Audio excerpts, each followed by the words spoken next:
आज के लेक्चर में भी हम जो लेक्चर एमसीक्यूज है तो वो कंटिन्यू करेंगे और इसमें थोड़ा सा जो सर्कुलर मोशन के रिलेटेड जो एमसीक्यूज है वो थोड़ा सा और ज्यादा कवर करेंगे. Let us C.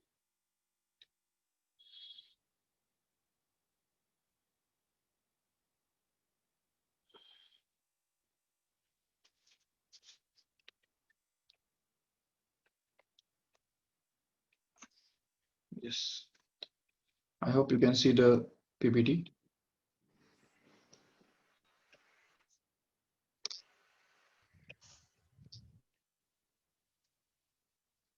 Okay, just read the question.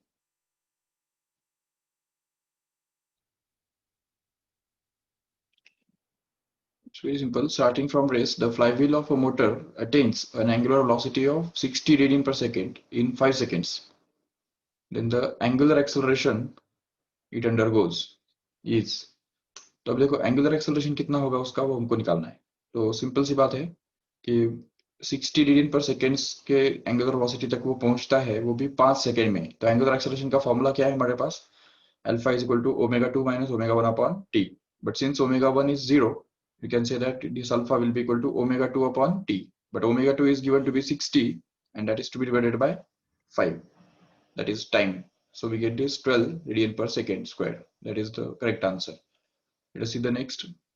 A uniform rope is rotated through an along a horizontal plane about vertical axis passing through one end with an angular uniform velocity omega. If T is the tension in the rope at a distance x from the axis of rotation, then what is this T here?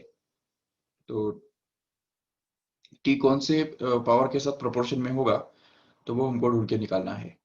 मतलब अभी यहाँ पे भी 4 options है और हमारे पास 4 answers भी है. देखो, T is proportional to omega square और T is proportional to omega और T is proportional to x square and T is proportional to x. ये 4 ऑप्शंस हमारे पास है. अब इसमें देखो x माना क्या है समझा ठीक से. It is going to be the distance of the point where the tension is to be found out from the axis of rotation. देखो एक सीधी सी बात है. ये क्वेश्चन समझ में आया तुमको? क्वेश्चन का मतलब क्या है देखो कि यूनिफॉर्म रोप इज रोटेटेड. मतलब ये सपोज एक वर्टिकल एक्सिस है और इस वर्टिकल एक्सिस के अबाउट ये जो यूनिफॉर्म रोप है, रोप कंसिडर करो या रॉड कंसिडर कर लो उसको, ठीक है. ये इस टाइप का रॉड है सपोज और ये रोटेट किया हमने और ये इस तरह से वो घूम रहा है, ठीक है. इस एक्सिस के अबाउट वो इस तरह से घूम रहे वाला है. तो ऐसे केस में और उसका एंगुलर वेलोसिटी जो है वो ओमेगा है, ठीक है. तो अब देखो, if T is the tension in the rope at the distance x from the axis of rotation, ठीक है. तो मतलब यहाँ से एक x डिस्टेंस पे हम एक पॉइंट ले लेंगे और इस पॉइंट पे टेंशन कितना होगा, तो इस एलिमेंट के अंदर टेंशन कितना होगा वो हमको ढूंढ के निकालना है. और वो टेंशन x और ओमेगा के कौन से पावर के साथ प्रोपोर्शन में होगा वो भी हमको ढूंढना है. देखो ठीक से देखो, ये एग्जाम ये करने के लिए मतलब ये एक्चुअली समझने के लिए तुमको एक मैं दूसरा एग्जांपल देता हूँ जिससे तुमको वो अच्छी तरह समझ में आएगा.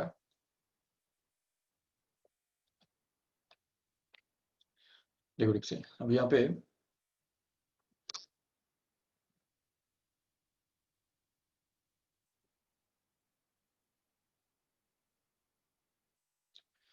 ओके. देखो ठीक से अभी सपोज एक सिंपल सा एग्जांपल ले लो जिसमें ये एक सपोज वर्टिकल एक्सिस है. इसको एक बॉडी मैंने अटैच कर दिया और उसको दूसरा बॉडी अटैच कर दिया और उसको एक तीसरा बॉडी अटैच कर दिया. सपोज m1 मास वाला एक बॉडी, m2 मास वाला दूसरा बॉडी और m3 मास वाला तीसरा बॉडी. ऐसे 3 बॉडीज मैंने अटैच करके रखे हैं. और मान लो कि ये जो फर्स्ट बॉडी है तो इसके लेफ्ट साइड में जो स्ट्रिंग है तो और ये पूरा घूम रहा है, ये पूरा इस तरह से घूम रहा है. तो ऐसे केस में ये जो लेफ्ट साइड वाला स्ट्रिंग है इसके अंदर जो टेंशन आता है वो है तो suppose T1. Left right side में उसके जो टेंशन है उसके अंदर जो स्ट्रिंग है उसके अंदर जो टेंशन आएगा उसको हम बोलेंगे T1 T2, which will act on both of these particles in opposite directions. M1 के ऊपर वो इस तरफ काम करेगा और M2 के ऊपर इस तरफ काम करेगा. करेक्ट है. चलो ठीक है. और अब यहाँ पे ये जो तीसरा स्ट्रिंग है ये पे तो इसके अंदर जो टेंशन है तो उसको मान लीजिए T3 सपोज. चलो तो T3 is acting at M3 in the left direction and at M2 in the right direction, but it's of same magnitude because the string is the same. string जो है वो यहाँ पे constant है, uniform है, इसलिए और massless है स्पेशली। तो मासलेस स्ट्रिंग होने की वजह से यहाँ पे क्या होगा कि जो स्ट्रिंग के अंदर का जो टेंशन है यहाँ पे T1, T2 और T3, तो जैसे ही स्ट्रिंग बदलेगा तो टेंशन बदलेगा। ठीक है, तो अब यहाँ पे इसके इक्वेशंस कैसे बनेंगे देखो ठीक से, क्या क्या फोर्सेस इसके ऊपर काम करेंगे तो वो हम ठीक से देख सकते हैं। अगर M3 की बात की जाए, if you talk about this M3 here, then M3 के ऊपर कौन से फोर्सेस काम कर रहे हैं, तो उसमें देखो एक तरफ तो M3 के ऊपर इस तरफ सेंट्रीफ्यूगल फोर्स काम कर रहा है, जिसको हम बोल सकते हैं। अब ये इनके डिस्टेंसेस जो है वो भी उसको भी हम मान लेते हैं, सपोज ये R1 है, ये डिस्टेंस R2 है, और सपोज ये तीसरे वाले पार्टिकल का डिस्टेंस जो है वो R3 है, चलेगा।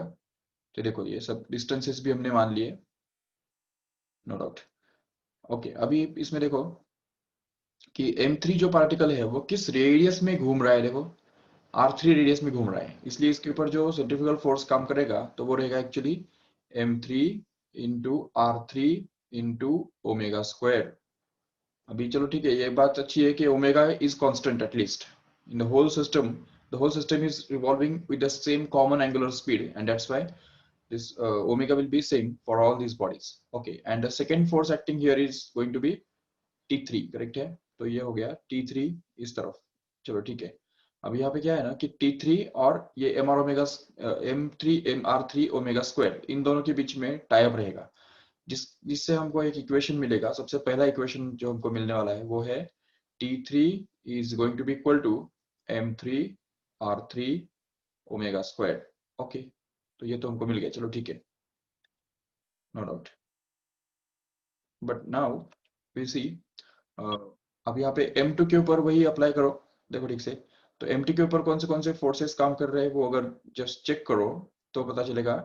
M2 के ऊपर देखो ठीक से, एक फोर्स काम कर रहा है इस डायरेक्शन में जो कि T3 हमको दिख रहा है, देख रहे हो यहाँ पे, ये देखो ये T3 जो फोर्स है तो वो इसके ऊपर काम कर रहा है राइट डायरेक्शन में, yes, and T2 is going to be acting on the left direction. So T2 इस तरफ काम कर रहा है, no doubt, but at the same time वो घूम भी तो रहा है, रिवॉल्व कर रहा है ना वो, तो इसकी वजह से रिवॉल्व करने की वजह से इसके ऊपर एक फोर्स काम करेगा जिसको हम सेंट्रीफ्यूगल फोर्स बोल सकते हैं, जो कि उसका मास, उसका रेडियस और उसका एंगुलर वेलोसिटी का स्क्वायर, इन तीनों के प्रोडक्ट के बराबर डिपेंड करेगा, उसके ऊपर उसके बराबर होगा। तो इससे हम ये इक्वेशन बना सकते हैं, क्योंकि देखो एक फोर्स राइटवर्ड्स है, सॉरी लेफ्टवर्ड्स है, और दो फोर्स राइटवर्ड्स है, और अगर वो इक्विलिब्रियम में है तो इसका मतलब हम देख सकते हैं कि T2, अभी obviously we are in the frame of reference of that particle itself, तो पार्टिकल के फ्रेम ऑफ रेफरेंस में हम देख रहे हैं, इसलिए यहाँ पे सेंट्रीफ्यूगल फोर्स हमको नजर आ रहा है। Otherwise, if we see it from the outside point of view, then it will be accelerated inwards, and the centripetal force will be acting on it in the inward direction toward the central direction, and that centripetal force is acting as a tension of the string. So tension in the string is going to be equal to the centripetal force, मतलब ये M3R3 omega square, ऐसा हमको formula मिल जाएगा जो कि same ही होगा बिल्कुल। इसमें भी हम वही कर सकते हैं कि T2 is going to be acting in the inwards direction, and मतलब leftward direction, and T3 is acting in the rightward direction. So the net force acting on it will be T2 minus T3, which has to be acting as a centripetal force, which is necessary for the circular motion of this particle, which must be equal to M2 R2 omega square, so that we can get this T2 minus T3 equal to M2 R2 omega square. And again यहाँ पे भी ये इसके frame of reference के अंदर भी अगर हम देखेंगे तभी भी हमको सेम ही इक्वेशन मिल रहा है, that is T2 is equal to T3 plus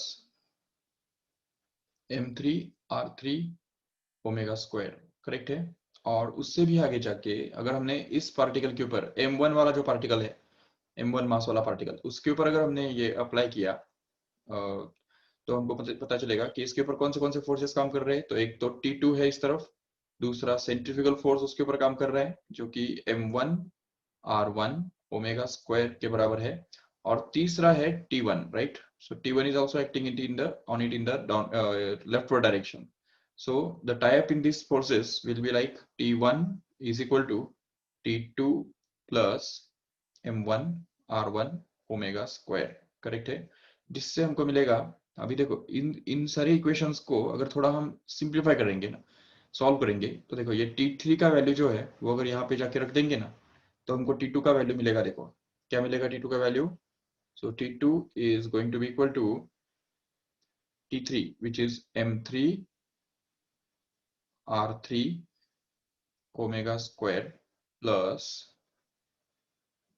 अरे यहाँ पे कैसे गया, M2 होना चाहिए। हाँ तो M2 होना चाहिए, राइट राइट राइट, ये थोड़ा गड़बड़ हो गया इधर।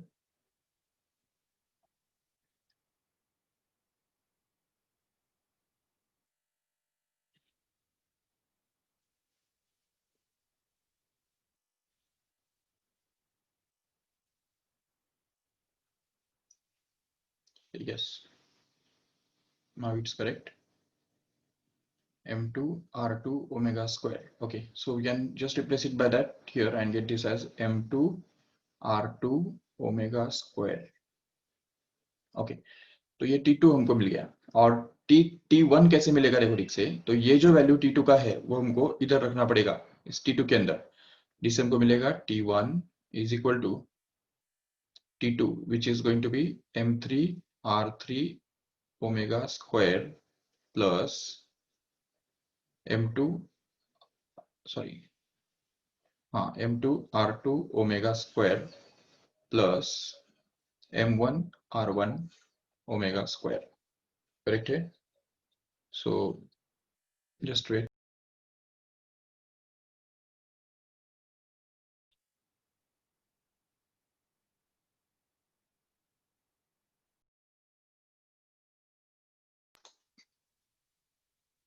Yes, okay, so sorry, okay. तो जो हम डिस्कस कर रहे थे यहाँ पे कि T1 actually will be, T1 is equal to M3 R3 cube plus M2 R2 square plus M1 R1 square, right? So you can see the nature of this formula here. So we can see clearly that जैसे जैसे हम नजदीक जा रहे हैं तो वैसे वैसे क्या हो रहा है कि टेंशन बढ़ रहा है, क्योंकि एक तो उसके अंदर जो उसके लेफ्ट साइड के स्ट्रिंग का जो टेंशन है वो भी ऐड होता है, और उसके लेफ्ट साइड में जितने भी मासेस है उन सारे मासेस के ऊपर जो सेंट्रीफ्यूगल फोर्स काम कर रहा है वो भी उसके अंदर ऐड होता है। देखो ठीक से ये तीनों फॉर्मूलाज हम किस तरह से याद कर सकते हैं, तो देखो ठीक से T T3 is actually going to be M3 R3 omega square, correct है। तो ये T3 का फॉर्मूला है। अभी T3 मतलब क्या है, the force acting on this और tension in the string to the left of this M3। तो M3 के राइट साइड में एक भी मास नहीं है, तो इसलिए इसके खुद के ऊपर का जो सेंट्रीफ्यूगल फोर्स है वही उसके अंदर आएगा, वही उसका टेंशन बन के काम करेगा, ठीक है। अब देखो यहाँ पे M2 जो है, इस M2 के लेफ्ट साइड में जो टेंशन आता है वो किसके बराबर रहेगा, तो इस M2 मिला के और M2 के लेफ्ट साइड में जितने भी सारे मासेस है, तो उन सारे मासेस के ऊपर जितना भी सेंट्रीफ्यूगल फोर्स काम करता है वो सारे सेंट्रीफ्यूगल फोर्सेस ऐड होंगे, देखो ठीक से। तो ये हमको समझना है अच्छी तरह से। और सेम वैसे यहाँ पे M1 के लेफ्ट साइड में जो स्ट्रिंग है उसके अंदर कितना टेंशन आता है, तो वो टेंशन कैसे हम निकाल सकते हैं, तो उसके लिए M1 के ऊपर एक्ट होने वाला सेंट्रीफ्यूगल फोर्स प्लस M1 के लेफ्ट साइड में, सॉरी राइट साइड में जितने भी सारे मासेस है M2 और M3, तो इनके ऊपर एक्ट होने वाला सेंट्रीफ्यूगल फोर्स वो पूरा हमको कंसिडर करना पड़ेगा, बिल्कुल। अभी सोचो, अगर मान लो कि तुमको 10 मासेस दिए हैं, ठीक है, 10 masses are just connected to one another like this, एक दो तीन चार पाँच छः सात, ऐसे बहुत सारे मासेस जो है वो एक के साथ एक कनेक्टेड है इस तरह से। और अगर तुमको बोला कि थर्ड जो मास है, तो ये थर्ड मास सपोज है, तो इस थर्ड मास के लेफ्ट साइड में, राइट साइड में जो, सॉरी लेफ्ट साइड में जो स्ट्रिंग है उसके अंदर का टेंशन ढूंढ के निकालो, तो क्या करेंगे, तो उसके लिए तुमको इस मास के ऊपर एक्ट होने वाला सेंट्रीफ्यूगल फोर्स प्लस इस मास के ऊपर एक्ट होने वाला सेंट्रीफ्यूगल फोर्स प्लस इसके ऊपर एक्ट होने वाला सेंट्रीफ्यूगल फोर्स, तो ऐसे सारे मासेस जो है उनके ऊपर एक्ट होने वाला सेंट्रीफ्यूगल फोर्स ऐड करते जाना पड़ेगा, बिल्कुल। तो यही टेक्निक हमको यूज करनी है। और उससे भी आगे जाके ultimately if suppose we have a rope like this, अगर हमारे पास एक रोप है जो हेवी रोप है, ठीक है, और वो अगर घूम रहा है इस तरह से, तो ऐसे केस में ये x डिस्टेंस पे जो पॉइंट है उस पॉइंट के लेफ्ट साइड में कितना टेंशन आता है, तो वो निकालने के लिए क्या करना पड़ेगा, इस रोप के राइट साइड में जितने भी सारे एलिमेंट्स है, we'll have to consider this rope to be made up of large number of elements, small elements, and we'll have to find out the centrifugal force acting on each of these such element, and we'll have to add the centrifugal forces acting on all such elements at the right side of this x, and that will actually be the tension in this rope at this point x from the center. समझा क्या ठीक से? ये concept अगर समझा है तो आप बाकी आगे का जो प्रोसीजर है वो बहुत सिंपल है, बिल्कुल वो हम कर सकते हैं आराम से. So let us do that. So consider this slope now.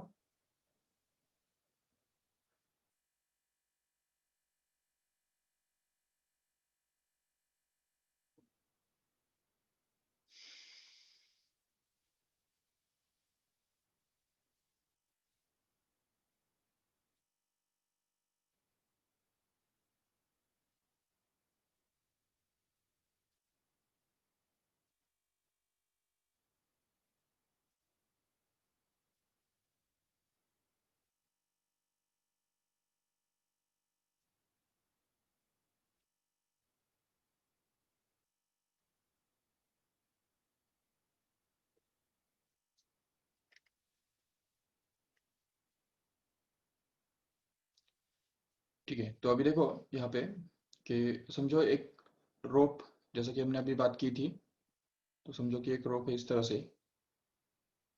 ये देखो, ये सपोज रोप है, और अभी इस रोप को हमने बहुत सारे एलिमेंट्स के अंदर सपोज डिवाइड किया. ठीक है, तो उसमें हम देख सकते हैं कि ये सपोज x डिस्टेंस पे एक पर्टिकुलर पॉइंट है, p उसको या a नाम दे देते चलो. ठीक है, तो अभी इसमें देखो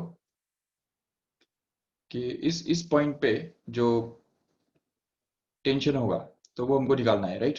तो उसके लिए हमको क्या करना पड़ेगा, इस रोप को बिल्कुल बहुत सारे एलिमेंट्स के अंदर बांटना पड़ेगा.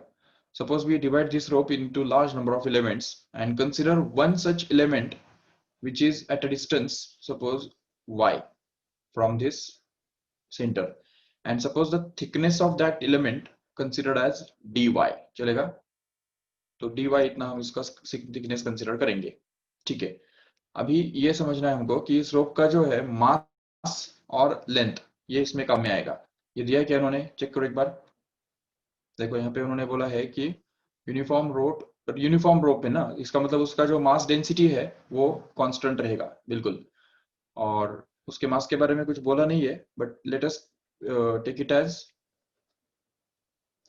m. Capital M is going to be the mass of the rope and L is going to be the full length of the rope. So lambda becomes the density of that linear density of that rope, which is going to be equal to dm upon dy also. ठीक है, तो इसको हम या अगर उसको radius बोलना है तो रेडियस बोल दो, चलेगा. तो उसको हम dr बोल सकते हैं आराम से. ठीक है, dr क्यों? r stands for radius, okay, which is variable. Okay, so and here also we can consider it as dr only.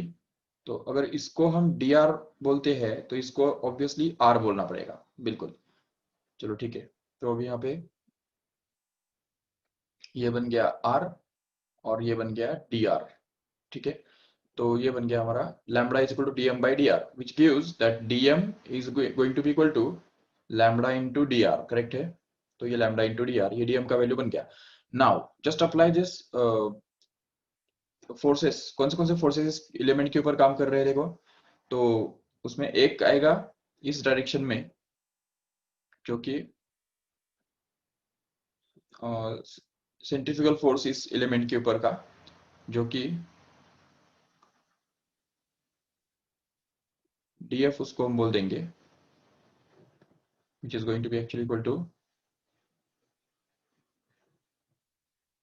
dm into r into omega square. This will be the centrifugal force acting on this element, which is going to be in the rightward direction. Okay, now in order to get the total centrifugal force acting on all the particles from a to b here, तो a से लेके b तक जितने भी सारे particles है, तो उनके ऊपर काम करने वाला जो सेंट्रीफ्यूगल फोर्स है, तो वो कैसे हम ढूंढने के निकालेंगे?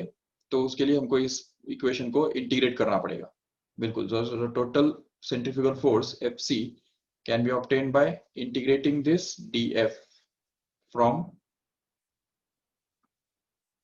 yes, so from between the limits, कौन से लिमिट्स के अंदर वो इंटीग्रेट होगा?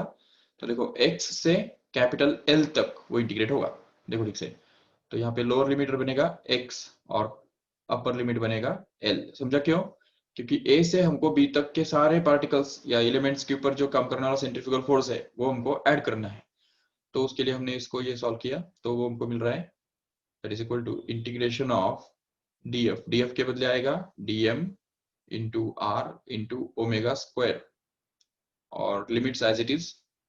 अब यहाँ पे इसमें भूलो मत कि यहाँ पे r is a variable, okay, and dm is also variable because it depends on dr, okay, so just replace it by that. The value of dm can be replaced here, so that we can get this lambda into dr into r into omega square, okay, so that in the next step we can get this as integration of lambda is constant, omega square is constant, so we can take it out, no doubt, okay, so lambda और omega square बाहर चला गया, अंदर में क्या बचेगा? Simply r into D R बचेगा बस। और वो भी कहां से कहां तक? तो देखो x से l तक, कैपिटल L तक, ये बन गया। तो अभी इसको हम अगर सिंप्लीफाई करेंगे और आगे, तो हमको पता चलेगा this is equal to lambda into omega square as it is into, here it is integration of r d r from x to L। So r d r का इंटीग्रेशन क्या होता है? हमको पता है वो आर स्क्वायर बाय 2 हुआ करता है। तो ये r square by 2 and that is from x to L, correct? And then we can get this replaced. So lambda into omega square into, here it is going to be L square by 2 minus x square upon 2. Yes. And then we can be able to find it out in this way. So lambda can be replaced by m by L here. तो ये m upon L ऐसा इसको replace कर सकते हैं हम। तो m upon L into omega square into L square upon 2 minus x square upon 2, no doubt. So that we can just take this 2 common and just get it simplified as m omega square upon 2L into L square minus x square. Okay, so this is just the centrifugal force acting on the integration of centrifugal force which is acting at point A here. तो point A के ऊपर जो काम करने वाला centrifugal force है, तो वो यहाँ पे हम देख सकते हैं कि इस पॉइंट पे इस डायरेक्शन में वो काम करेगा, but at the same time, ठीक है, and this will actually be the tension in this string at that point, correct है? तो इस पॉइंट पे जो स्ट्रिंग के अंदर जो टेंशन बनता है वो इतना ही बनेगा, क्योंकि tension will be in the rightward direction, and that's why we can say that this centrifugal force acting on this string will be actually the tension in the string, and hence T becomes actually equal to m omega square upon 2 into L into L square minus x square. So it means that it is proportional to omega square, we can see. ये इसमें से correct answer हमको मिल रहा है। देखो ठीक से, इस बाकी सब चीजों को अगर हम कांस्टेंट ट्रीट करते हैं तो tension is proportional to omega square, ये हमको इसमें से निकल रहा है। देखो यहाँ पे जो उन्होंने पूछा है कि T is proportional to omega square, ये हमको करेक्ट मिल रहा है, but actually T is proportional to x square हम बोल सकते थे कि अगर वहां पे माइनस साइन नहीं रहता, अगर यहाँ पे जैसे हम दो दो टर्म्स मिल रहे हैं ना हमको, यहाँ पे L square minus x square ऐसा डिफरेंस हमको मिल रहा है, that's why we cannot say that this T is proportional to minus of x square, ऐसा नहीं बोल सकते हैं। क्यों? क्योंकि ये due to the presence of this term here, ये एल स्क्वायर यहाँ पे है, इसलिए अगर एल स्क्वायर नहीं होता तो उस केस में हम बोल सकते थे कि it is proportional to x square, but now in this case we cannot say that the tension is proportional to x square, but we can definitely say that this T is proportional to omega square, no doubt. So this is going to be the correct answer. That means we can say that this A is going to be the correct option. Okay, let us see what they have done. And देखो T is equal to mr omega square,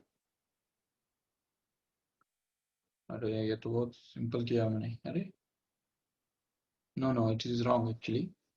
It is not a correct option. It's only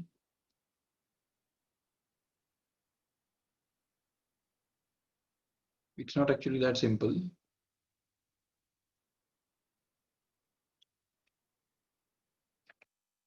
Forget about it. Let us move to the next. A particle is moving with a uniform velocity along the circle of radius 20 centimeter. If the angular velocity of the particle is 5 radian per second, then its speed is 25, 5 or 1 or 0.2. So see here, एक particle जो है वो uniform speed से move कर रहा है along the circle of radius 20 centimeter. Its angular velocity is 5 radian per second. Just simply we have to use the v is equal to r omega. ये simple सा formula हमको use करना है यहाँ पे. So v equal to r omega use करते हैं तो कितना मिलेगा हमको answer? You can find it out on your own. Simply multiply v and omega and you will get the answer. That's it.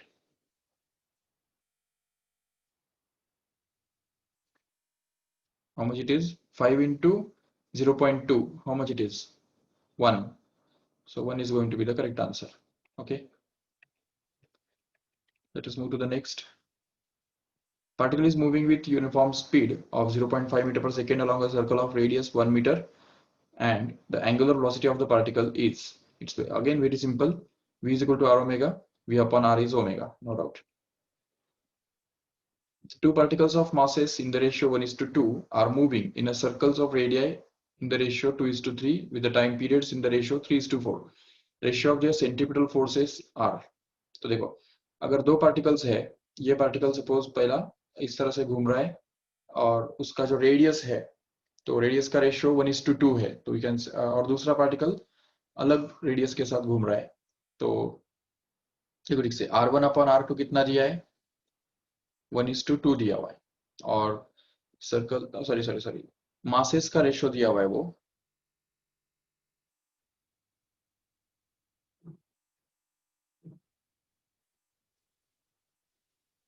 Okay, so we can see the ratio of masses m1/m2 is given to be 1:2. Then radius का जो ratio है r1/r2 is given to be 2:3, and the time periods का ratio जो है t1/t2 is given to be 3:4. Okay. Ratio of centripetal forces. Centripetal force, how it depends on mass, radius, and time period. Tell me. So it depends on m r omega square, but omega can be expressed as 2 pi by t, right? So 2 pi by capital T and whole square. अगर हम करेंगे इसको solve तो हमको मिलेगा m into r into 4 pi square upon T square, correct है? जिससे हमको मिलेगा f जो है 4 पाई स्क्वायर तो चलो कांस्टेंट है, so what can we expect? f1 upon f2 is actually going to be m1 r1 4 pi square upon t1, which is divided by m2 r2 into 4 pi square upon t2, right? And hence if we just reciprocal this, or if we just express it in terms of the ratios, then we can get m1 upon m2 first ratio into r1 upon r2 as a second ratio into, अब यहाँ पे 4 pi square will get cancelled and this t2 will go up and we can get left with t2 upon t1 as a final thing. So that if we put all the values here, then we get this m1 upon m2 as 1/2 into r1 upon r2 is 2/3 and t2 upon t1 is 4/3 because it's reciprocal. तो 4/3 यहाँ पे फिर हमको 2 cancel करने के बाद क्या मिलेगा देखो, तो बनेगा 4/9 which is going to be the correct answer. Again it's wrong answers. जिस ऑर्डर में उन्होंने दिए हैं रेशियो ऑफ रेडियाई और मासेस, तो उसी ऑर्डर में हमको सेंट्रीफ्यूगल फोर्स निकालना पड़ेगा ना. तो it should be 4:9. Let us check.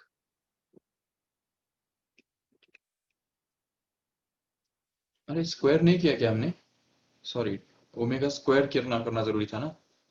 Yes, right. तो स्क्वायर करने के बाद वो 4 स्क्वायर बाय 3 स्क्वायर मतलब ये वो 16/9 आएगा, जो कि 16/27 बन जाएगा इस 3 के साथ मल्टीप्लाई करके। ये 2 2 तो चलो कैंसिल हो गया, no doubt. So you can get it as 4 square upon 27, which is there in the option number D. Okay, let us move further. Next question. A simple pendulum of length L is set into motion such that the bob moves along a horizontal circular path and the string makes a constant angle with the vertical. If T is the time period and F is the tension in the string, then okay देखो ठीक से, simple pendulum जो है वो horizontal circular motion perform कर रहा है and string makes the constant angle with vertical, मतलब ये कोनिकल पेंडुलम का एग्जांपल हो गया। करेक्ट है, ये कोनिकल पेंडुलम इस तरह से और वो इस तरह से हॉरिजॉन्टल सर्कल परफॉर्म कर रहा है and string makes constant angle with the vertical, तो ये थीटा एंगल हम मान लेते हैं। Okay, if T is the time period and F is the tension in the string, then okay, तो पीरियड और टेंशन के बीच में क्या रिलेशनशिप होता है, तो वो हमको ढूंढ के निकालना है। अच्छा ठीक है, तो फोर्स कौन से लेंथ के पावर के साथ प्रोपोर्शन में होता है और फोर्स कौन से टाइम पीरियड के पावर के साथ प्रोपोर्शन में होता है, वो हमको ढूंढ के निकालना है। अच्छा देखो, यहाँ पे अभी F is the centripetal force, sorry F is the tension बोला है ना उन्होंने। ओके, तो F इज द टेंशन, तो टेंशन के लिए क्या फॉर्मूला है हमारे पास? टेंशन के लिए हमारे पास फॉर्मूला बनता है mg into root of 1 plus r square by L square. ये चलो, ये इससे भी आगे जाके ये टेंशन का जो फॉर्मूला है तो वो हमको ऑलरेडी पता है। Tension can be resolve in the two components, इसके ऊपर जो टेंशन काम करता है कि नहीं, तो उसको हम दो कंपोनेंट्स में रिजॉल्व कर सकते हैं आराम से, एक टी कॉस थीटा और दूसरा टी साइन थीटा, बराबर है। ये देखो, ये टेंशन इस तरफ है सपोज, तो this tension can be resolve into two components, one is t cos theta, we can call it as t cos theta, and the second component will be actually t sin theta. Okay, so here t cos theta actually balances mg and this t sin theta balances the centrifugal force m r omega square, correct है, जिससे हमको मिलता है ये t sin theta is equal to m r omega square. Okay, but if we use this formula here, ये जो radius है r, right, r, और फिर ये जो थीटा है, ये थीटा का ऑपोजिट साइड है ये, और इसका जो एडजेसेंट हाइपोटेन्यूज है वो लेंथ है l, तो इसलिए हम इस ट्रायंगल के अंदर देख सकते हैं कि sine theta is actually going to be equal to this r by l, correct है, so this is r by l. So if we replace this value of sin theta here in this formula, then we can be able to solve it and say that t into r by l, which is actually equal to m r omega square, जिससे हमको r दोनों तरफ से cancel करने को मिलेगा, और ये l अगर उस तरफ भेज दिया तो हमको बनेगा t, that is the tension in the string, is going to be actually equal to m l omega square. तो ये टेंशन का फॉर्मूला तो हमको मिल गया, टेंशन मतलब ही फोर्स है ना यहाँ पे इनका, तो इसलिए फोर्स देखो यहाँ पे force is directly proportional to L, ये एक चीज है, और दूसरी चीज हमको समझ रहे हैं यहाँ पे कि फोर्स लेंथ के ऊपर डिपेंड करता है और ओमेगा स्क्वायर पे डिपेंड करता है ना वो, तो F is actually depends on omega square, but as we know that omega is equal to 2 pi by t, so we can replace it by that, and omega square will be found to be dependent upon 4 pi square upon t square, correct है, so that we can get this 4 pi square constant again, so constant into constant is again new constant, and we can say that this force is inversely proportional to t square, which means that force is direct proportional to t raised to minus 2, so where f is proportional to minus 2 is option D here, and f is directly proportional to length, which is present here in option number A, so that we can get that A and D are correct. So A and D are true, that means the second option will be correct one. चलो ठीक है, you see the next question. A circular disc is rotating about its own axis at uniform rate, completes 30 rotations in 1 minute.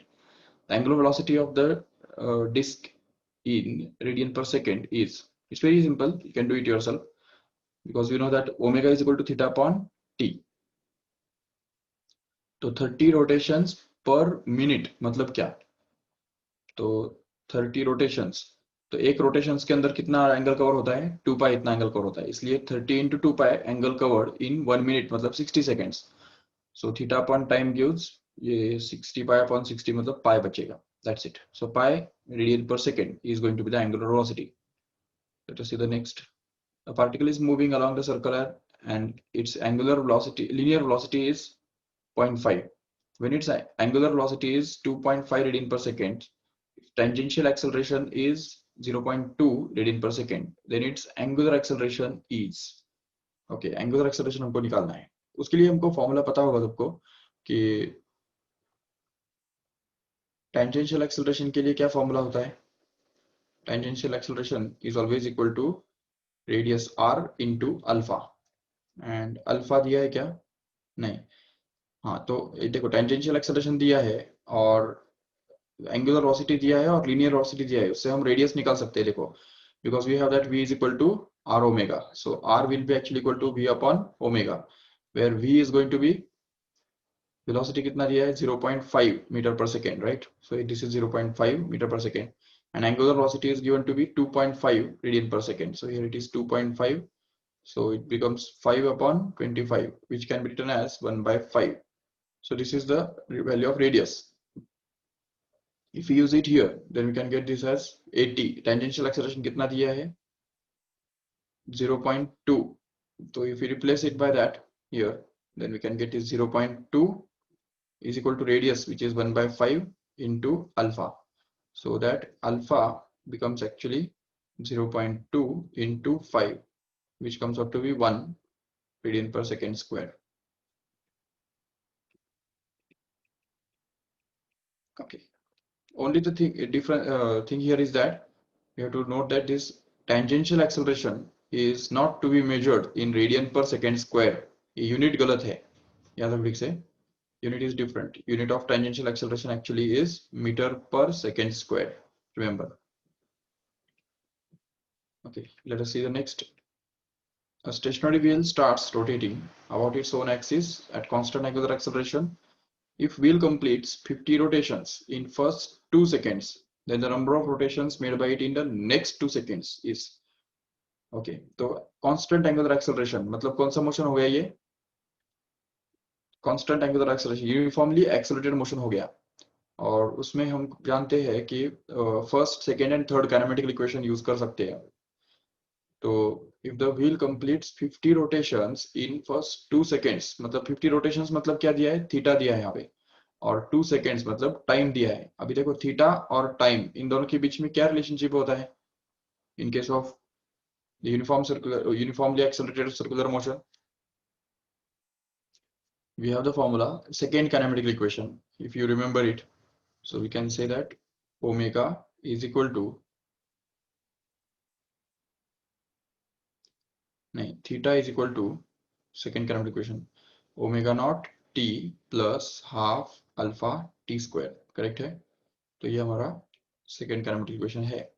और stationery wheel बोला है ना उन्होंने, तो इसका मतलब omega not is going to be 0. So you can say that theta is going to be simply equal to half of alpha T square. That's it. So अभी theta कितना दिया है? 50 रोटेशंस, मतलब कितना हो गया थीटा? एक रोटेशन में 2 पाई होता है, तो 50 रोटेशन में कितना होगा थीटा? 50 इंटू 2 पाई मतलब 100 पाई, बराबर है. तो ये हो गया थीटा का value, which is going to be equal to half of alpha which is not known into T square. First 2 seconds बोला है ना, तो इसलिए वो 2 सेकेंड्स, तो 2 का स्क्वायर हमको करना पड़ेगा, जिससे हमको मिलेगा 100 pi is going to be equal to, ये कितना बनेगा? 4 अल्फा अपॉन 2 मतलब 2 अल्फा, राइट? जिससे हमको मिलेगा alpha is equal to 50 pi.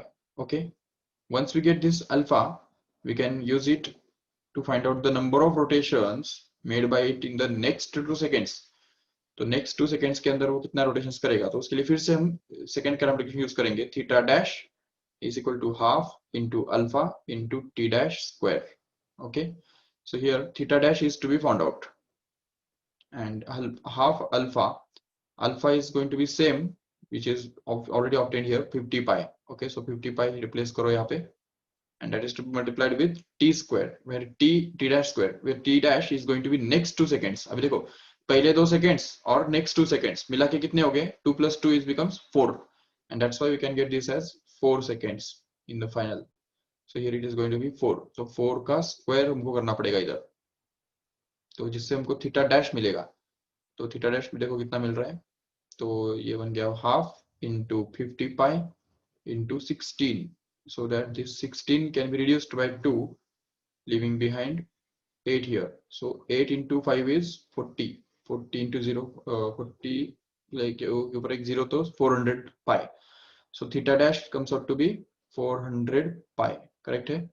Okay, सो इसमें 400 pi का मतलब नंबर ऑफ रोटेशंस कितने हो गए फिर? 2 पाई मतलब एक रोटेशन होता है, तो इसलिए थीटा डैश 400 पाई का मतलब रोटेशंस निकालने हैं, तो उसको 2 पाई से डिवाइड कर दो, so that we get this as pi pi cancel and we get 200. But ये 200 रोटेशंस जो है वो स्टार्टिंग से है ना, तो उसमें से ये जो 50 रोटेशंस है वो हटा दो, तो वो 50 रोटेशंस अगर हम डिडक्ट कर देंगे उसमें से 200 में से, तो वो बचेगा हमारे 150 rotations.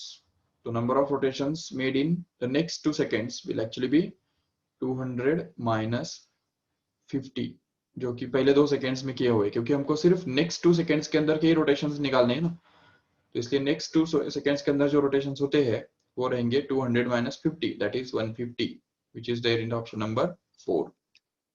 Okay, yes, they have also done the same thing. The second kinematic equation has to be applied here.